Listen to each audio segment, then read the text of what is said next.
मूल्य उद्देश्य ये है कि ये एक हमारा वार्षिक क्रियाकलाप है। हम एक वर्ष में एक बार आप लोगों के सम्मुख आते हैं।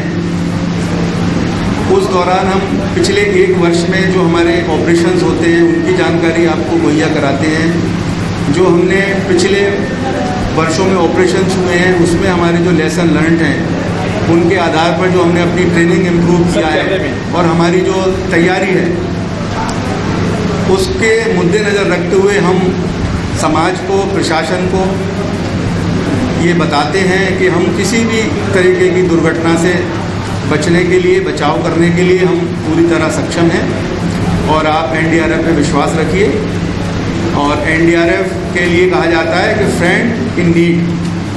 तो हम आपके माध्यम से बताना चाहते हैं कि एनडीआरएफ एक सेवियर रेस्क्यूअर फोर्स है और किसी भी तरीके की आवश्यकता होगी तो हम आपके साथ खड़े हैं। सर, संभावित जो मानसून है चल रहा है, संभावित बाढ़ को लेकर एनडीआरएफ की क्या इस बार की तैयारी है? कुल कितनी टीमें हैं और कितने जनपदों को तय करेगा एनडीआरएफ बनारस से?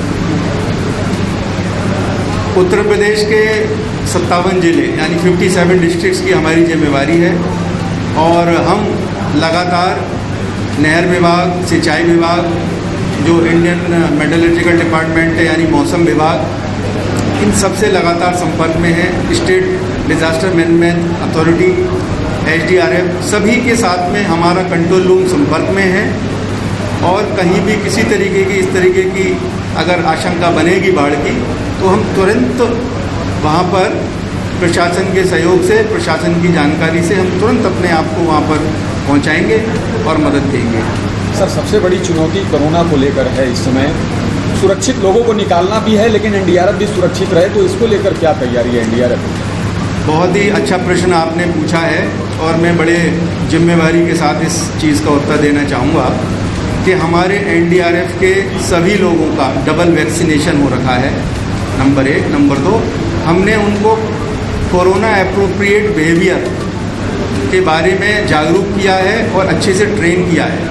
आप देखेंगे कि हमारे जो भी रेस्क्यूअर्स हैं, पिछले जो भी ऑपरेशन हुए हैं हाल फिलहाल में, आपने देखा होगा कि सभी ने डबल मास्किंग किया हुआ है और एक तरीके का हुड है जिसका प्रदर्शन हम एग्जीबिशन में करेंगे कि उस हुड को पहनकर हम अपनी कार्रवाई कर रहे हैं। अभी जो यास तूफान आया था उस दौरान भी हमारे सभी रेस्क्यूअर्स ने एक विशेष प्रकार का हुड है जो कि हमें कोरोना से बचाव प्रदान करता है।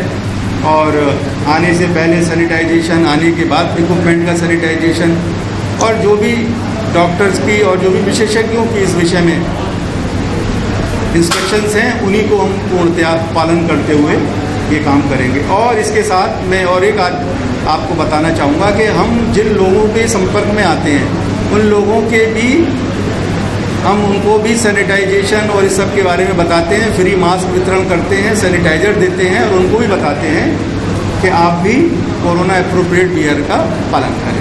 सावन को लेकर क्या तैयारी रहेगी सर? सावन काशी विश्वनाथ द्वादश ज्योतिर्लिंग है यहाँ विश्वनाथ मंदिर में, तो इसको लेकर क्या तैयारी? सावन को लेकर हमारी पूरी तैयारी है। हमारी 6 टीमें तो वाराणसी में ही स्थित हैं, जिसमें 2 टीमें हमारी घाटों पर अवस्थित हैं और चौका घाट जो कि ज़्यादा दूर नहीं है, वाराणसी के ही आपके बिल्कुल जिसको कहते हैं सेंटर में है। हम यहाँ पूरी तरीके से मुस्तैद हैं। हमारी जो फ्लड रेस्क्यू टीम्स हैं, हमारी जो बोट्स हैं, हमारे डीप डाइवर्स हैं इक्विपमेंट के साथ में, और हमारे जो चिकित्सीय दल हैं वो अपने फर्स्ट मेडिकल रेस्पॉन्डर वो सारे के सारे वहीं पर मौजूद हैं। और हम काशी विश्वनाथ प्रशासन और नगर प्रशासन दोनों के संपर्क में हैं और हम आपको विश्वास दिलाना चाहते हैं कि एनडीआरएफ किसी भी तरीके की, पहली बात तो ऐसा कुछ होगा नहीं, अगर होगा तो हम पूरी तरीके से अच्छे तरीके से अंजाम देंगे। लोगों से क्या अपील रहेगी सर हमारे? लोगों से हमारी यही अपील है कि जो भी प्रशासन के समय समय पर निर्देश होते हैं, चिकित्सा विभाग के समय समय पर निर्देश होते हैं, उनका पालन करें। जल्दी से जल्दी अपनी डबल डोज वैक्सीनेशन की पूरी कराएं और जो कोरोना एप्रोप्रिएट बिहेवियर है उसका पालन करें। जैसे आपने मास्क लगा रखा है, मैंने मास्क लगा रखा है, आप यहाँ आए, आपने अपने हाथों को सैनिटाइज़ किया, फिर आप यहाँ अंदर आए। हमने आपकी सीटिंग अरेंजमेंट का भी इस तरीके से व्यवस्था करी कि एक दूरी बनी रहे। तो ये छोटे छोटे सूत्र हैं, इनका पालन होगा तो हम कोरोना से बचे रहेंगे। कितने गाँव सर इफेक्टेड होते हैं? देखिए, ये तो बताना मुश्किल है, क्योंकि ये हर एक जो डाटा हमारे पास उपलब्ध है आप ले सकते हैं, हर एक वर्ष हर जिले का अलग अलग रूपरेखा होती है। ये डिपेंड करता है कि किस नदी में कितना जल आया, क्योंकि जो उत्तर प्रदेश में बाढ़ आती है उसमें यहाँ पर जो वर्षा होती है, इसके साथ साथ जो हमारा सीमावर्ती देश है नेपाल, उसमें कितनी बारिश होती है और नेपाल से आने वाली जो नदियाँ हैं वो कितना जल लेकर उत्तर प्रदेश में आती हैं, इस बात पर डिपेंड करता है। अगर आपको पिछले वर्षों का डाटा चाहिए तो हम आपको मुहैया करा देंगे, हमारे पास उपलब्ध है।